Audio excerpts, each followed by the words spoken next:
자동차 회사에서 새로운 자동차를 새로 개발해서 발표할 때면 모델을 찾고 또 처음 시승자를 누구로 하느냐 하는 것을 고민하게 되고, 또 그분이 명성에 따라서 그 차의 가치와 판매량이 달라진다고 그렇게 여깁니다. 그래서 현대자동차의 투싼에는 이 효리를 태웠고, 기아자동차의 스펙트라에는 장나라를, 또 세라토에는 가수 싸이를, 르노 삼성 자동차 SM5에는 배우 김혜수를, 또 GM 대우 마티즈에는 김태희를, 또 스포티지에는 조인성을, 현대자동차 소나타에는 장동건을 시승시켜서 홍보를 했다라고 하는 것입니다. 누가 처음 타느냐에 따라서 모든 사람의 관심이 다르다고 생각을 한다고 합니다. 오늘 본문에 보면은 예수님께서 예루살렘에 입성을 하시게 되어졌는데, 예루살렘 입성은 지금까지는 예수님 자신이 하나님의 아들이시고 또 구세주라는 것을 이야기하지 말라고 그렇게 했습니다. 왜냐하면 주님이 가야 할 길까지 다 가야 되기 때문에, 중도에서 그 사역에 방해를 받을까 봐 그랬는데, 예루살렘에 입성하시는 것은 공식적으로 만왕의 왕이시고 또 하나님이 보내신 메시아이시고 우리의 구원자이신 것을 선포하는 이런 그 하나의 퍼레이드와 같은, 공식적인 행사와 같은 이런 그 일이 바로 예루살렘 입성입니다. 이런 참 중요한 선포의식과 같은 예루살렘 입성 때에 무엇을 타고 올라가실까? 군왕들이나 또 개선 장군들은 백마를 타기도 하고 또 화려한 마차를 타기도 하기도 했는데, 예수님은 말을 타지도 아니하고 또 어떤 마차를 준비하지도 아니하시고 어린 나귀를 타시고 예루살렘으로 입성하시게 되었습니다. 이제 예루살렘 가까운 벳바게라는 동네까지 왔을 때에 예수님은 제자 둘을 저 건너편 동네로 가면은 어린 나귀가 메어 있는 것을 볼 것인데, 그 나귀를 끌고 오너라. 혹시 누가 뭐라고 말하면은 주님이 쓰시겠다고 하면은 즉시 줄 것이다 라고 그렇게 하시면서 지하 둘을 보냈습니다. 아마 제 아들 입장에서는 돈을 주고 사오라고 하면은 참 편할 터인데, 그리고 차라리 좀 빌려달라고 그렇게 얘기하면은 또 그것도 괜찮을 터인데, 돈도 안 주고 빌려오라는 소리도 안 하고 무조건 가서 끌고 오라고, 이게 될 수 있을까? 아마 좀 의아심을 갖고 갔을 것입니다.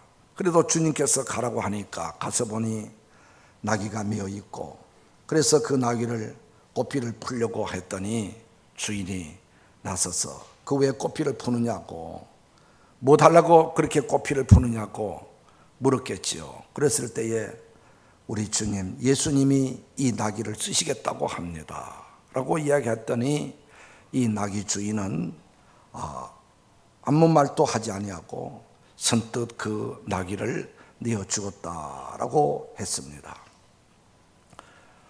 당시 나귀는 가정에서 값비싼 하나의 가축이고 또 사람들이 타고 다니는 하나의 동물이고, 그리고 집안 재산에 아마 1호쯤 되어질 수 있는 그런 동물이었을 것입니다. 그런데 그 동물을, 그 가축을 선뜻 주님이 쓰시겠다고 하니까 내어줬다는 것입니다. 그것도 예수님이 직접 가서 내가 좀 쓰겠다고 그렇게 말씀한 것도 아니고, 예수님이 파견한 제자들의 입을 통해서 주님이 쓰시겠다고 그럽니다.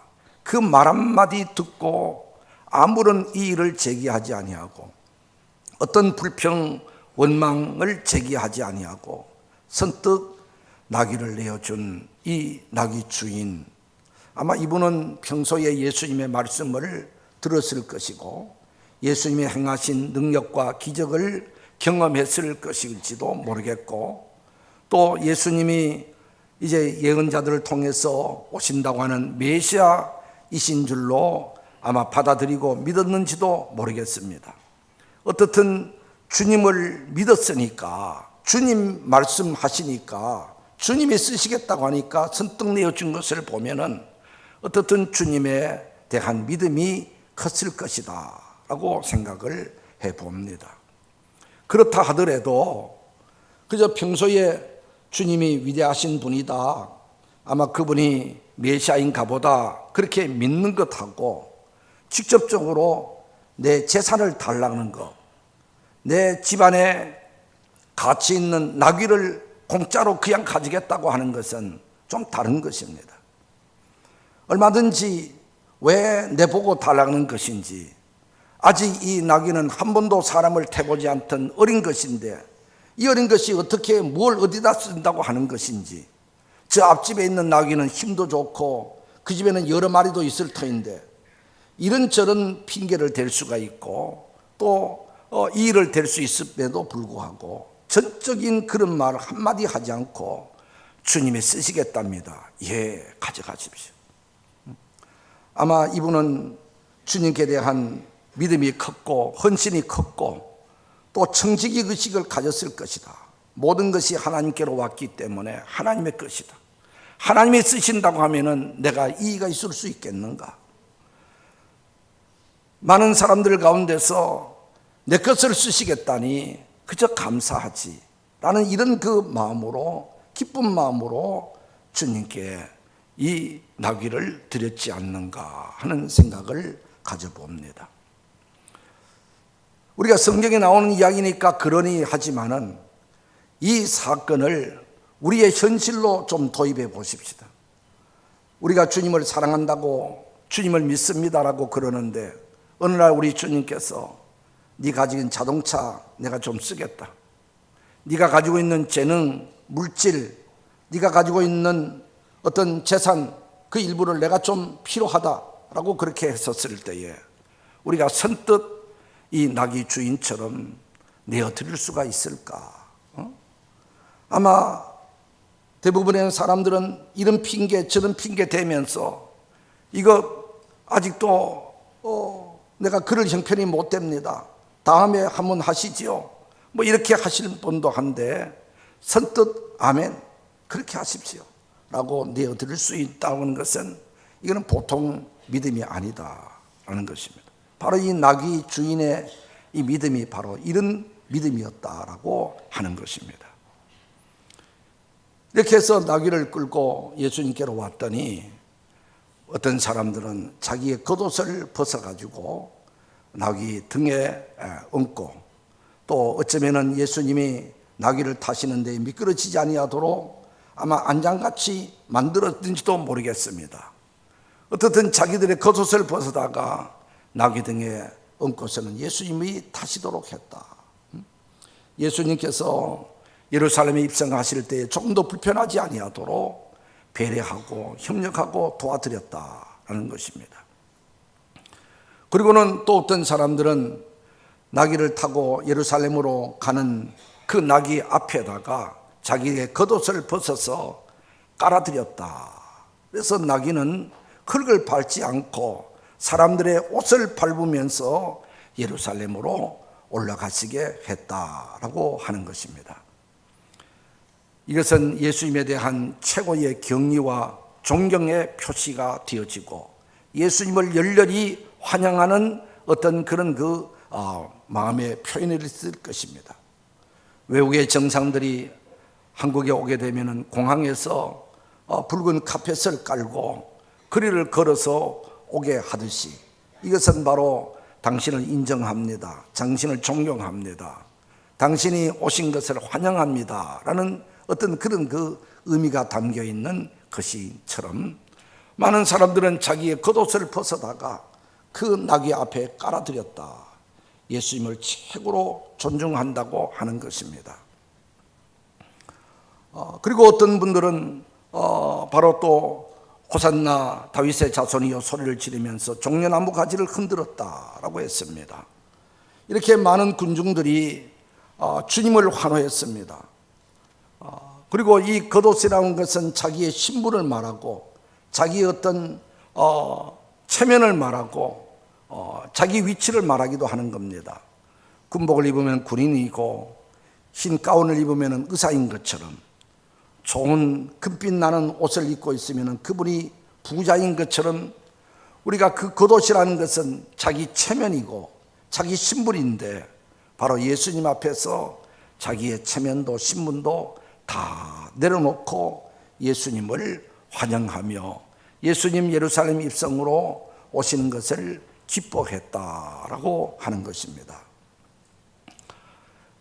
아마 이들은 예수님께서 예루살렘으로 입성하시는 그 모습을 보고 이제 이분이 우리 민족을 위해서 이 나라를 위해서 뭔가 큰 일을 감당해 주시겠다.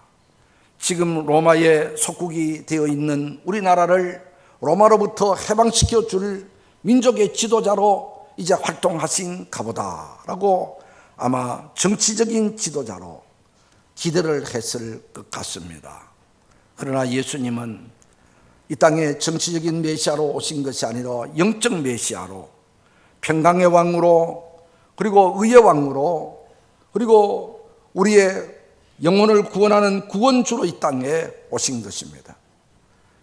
예루살렘에 입성하셔서 무언가 행동하실 줄 알았는데 뭔가 현 정부에다가 로마의 정권을 향하여 무슨 특별한 새로운 일을 만들어 갈 줄로 기대했는데 예수님은 그러지 아니하고 종교 지도자들과 함께 논쟁을 하며 하늘나라의 메시지를 증거하고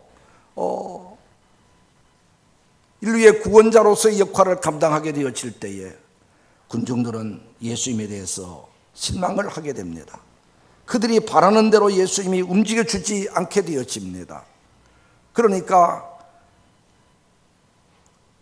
목요일 저녁 그때 가서는 예수님을 향하여 돌아서서 예수를 십자가에 죽이라고 소리를 지르게 되고 예수님을 죽이라고 환호성을 지르는 이 돌변한 군중들이 되어졌습니다.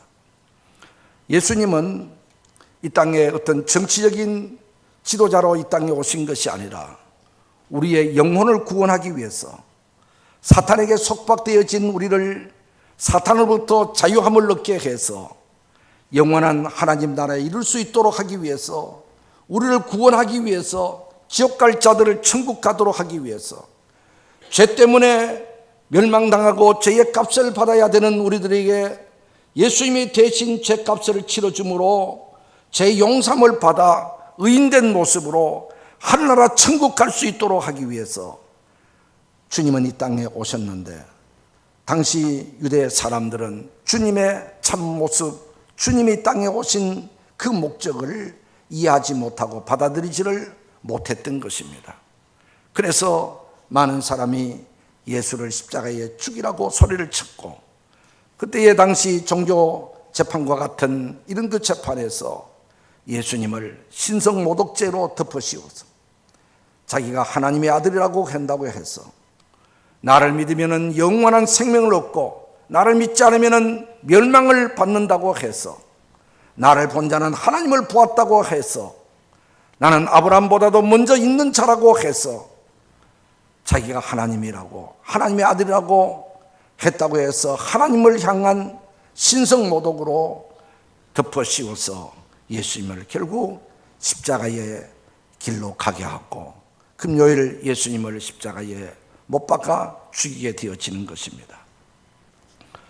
오늘 종료주의를 시작으로 해서 이번 한 주간을 우리는 고난주간이라고 그렇게 말합니다.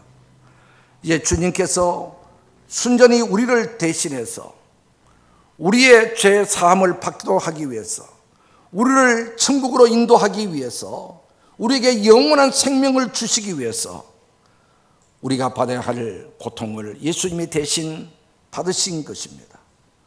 이 한 주간 우리는 십자가를 다시 음미해 가면서 다시 주님의 고난의 의미를 다시 한번 되새겨가면서 주님 앞에 바른 믿음, 바른 신앙을 갖고 내 자신의 신앙이 회복되어지고 믿음이 회복되어지고 우리가 십자가를 통해서 주어지는 은혜를 다시 한번 우리가 확인해 가면서 주의 고난에 동참하며 경건한 삶을 살아가도록 힘써야 될 줄 믿습니다.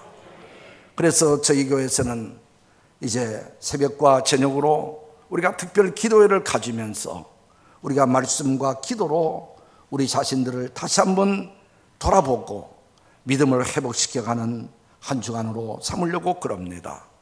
우리 모두 이 한 주간 우리가 거룩한 주간으로 여기면서 우리가 기도와 말씀으로 우리의 믿음을 회복해가는 한 주간으로 만들어 갈 수 있게 되기를 주님의 이름으로 부탁합니다.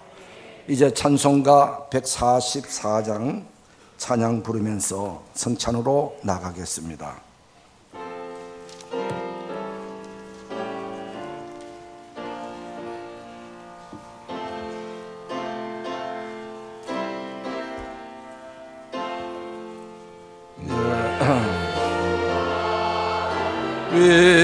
위하여 십자가를 질 때 세상 죄를 지시고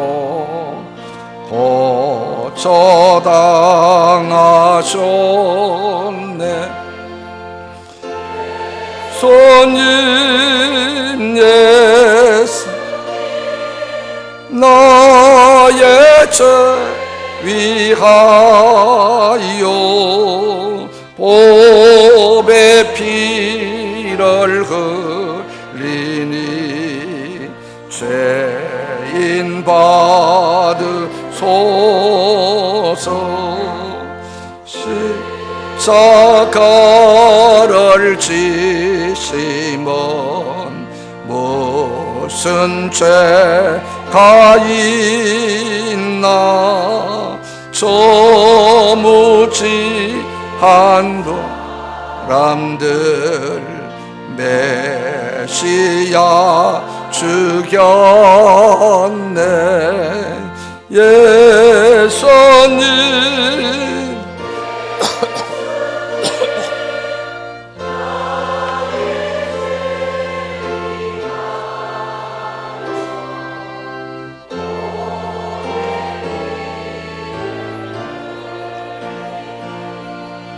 죄인 받으소서. 피와 같이 붉은 새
하나님 아버지, 우리 주님께서 고난받기 전날 밤 제 아들과 함께 마지막 만찬을 하시면서 떡을 떼어 주시며 이것은 내 몸이라고 하시고 잔을 나누어 주시면서 이것은 내가 너희를 위해서 죽어주는 내 피라 하시며 첫 번째 성찬을 행하시면서 이를 영영히 기념하라고 하시는 주님의 말씀을 따라 이제 주의 거룩한 성찬을 나눕니다.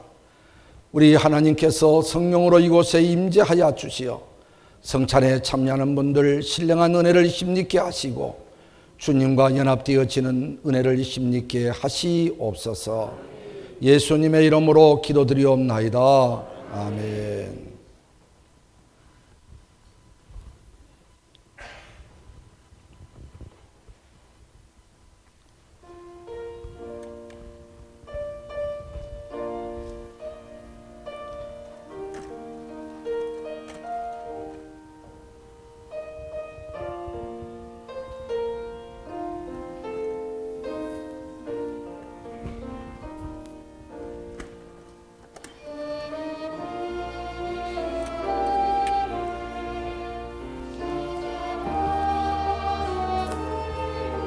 본교에서는 새로운 성찬기를 사용하고 있습니다.